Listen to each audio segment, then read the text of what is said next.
প্রথমে ভিডিওটা দেখো, এই ভাইয়ের কথাগুলো শোনো। স্কুল লাইফে সব থেকে বড় সত্যি হচ্ছে মনিটরকে দেখে সবাই ভয় পেত, সবাই রেগেও থাকতো। এ যদি নাম লিখে স্যারের কাছে দিয়ে দেয়, স্যার আমাদের ফাটাবে।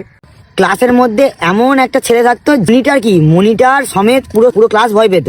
মনিটরও জানতো যে এর নাম লিখলে এ আমাকে ফাটাবে স্কুলের বাইরে গিয়ে। স্কুলের ফার্স্ট বেঞ্চ কি সেকেন্ড বেঞ্চ, এরা হচ্ছে ভালো স্টুডেন্ট।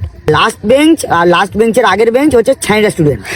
এবার দেখ, ছ্যাঁচড়া স্টুডেন্টদের মধ্যে গ্রুপ থাকতো, যদি গ্রুপের মধ্যে কেউ না স্কুলে আসে, সে কি করবে, সবার প্রেজেন্ট একসঙ্গে দিয়ে দেবে। একজন পুরো স্কুলের সব মেয়েকে চেনে, আর একজন খুব ভালো পড়াশোনা করতো, আর একজন কি থাকতো যে স্কুলের, ঠিক আছে, আজকে কি হোমওয়ার্ক দিয়েছে, আজকে কি দিয়েছে, সে সবকিছু মেনটেন করে চলতো। আরেকজন কি করতো, সবার ফার্স্ট যেত, গিয়ে সবার জন্য জায়গা রেখে দিত। কোয়েট স্কুল হতো, কোয়েট স্কুল মানে যেখানে ছেলে মেয়ে একসঙ্গে পড়ে। তো কোয়েট স্কুলে প্রেম হচ্ছে আলাদা। চিঠি, লাভ লেটার, হ্যাঁ তোমাকে আমি খুব ভালোবাসি, তুমি আমার জান, তুমি আমার প্রাণ, তুমি আমার সবকিছু, আই লাভ ইউ। তার মধ্যে 10টা বানান ভুল। এবার গেল বয়েজ স্কুল, ম্যামকে দেখে ক্রাশ খেয়ে যেত। ম্যাম হচ্ছে ভালোবাসা।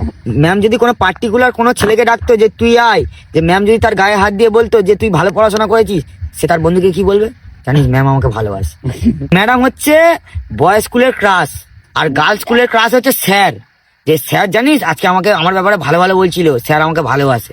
ছেলেদের গ্রুপে এরকম ছেলে থাকতো, কারোর কাছ থেকে টিফিন কেড়ে খাওয়া, মারপিট, ক্যাজরা সবকিছু তার মধ্যে লেগে থাকতো। পার ডে গার্জেন কল হবে, তার কোনো মালুম হয় না, ঠিক আছে। সে শুধু জানে যে বাবা মা জোর করে পাঠিয়েছি তাই স্কুলে এসেছি। দেখা যায় কি, যারা হচ্ছে গিয়ে লাস্ট বেঞ্চে বসছে, তারা বড় হয়ে কেউ ব্যবসায়ী, কেউ ভালো ভালো জায়গায় চাকরি করছে। তারা ফার্স্ট বেঞ্চে বসতো, ভালো স্টুডেন্ট, এখনো পড়াশোনা করে যাচ্ছে। কেউ, ঠিক আছে, কেউ চাকরি পেয়ে কাকে বাইরে চলে যাচ্ছে, কেউ চাকরি পাচ্ছে না, সে কোনো রাজমিস্ত্রির কাজ করছে, ঠিক আছে। স্কুল যদি কেউ মানে ছুটি করতো, নিজের দাদুকে 4 বার 5 বার মেরে দিত। স্যার যদি জিজ্ঞেস করে আজকে স্কুলে আসিসনি কেন, দাদু মরে গেছিল।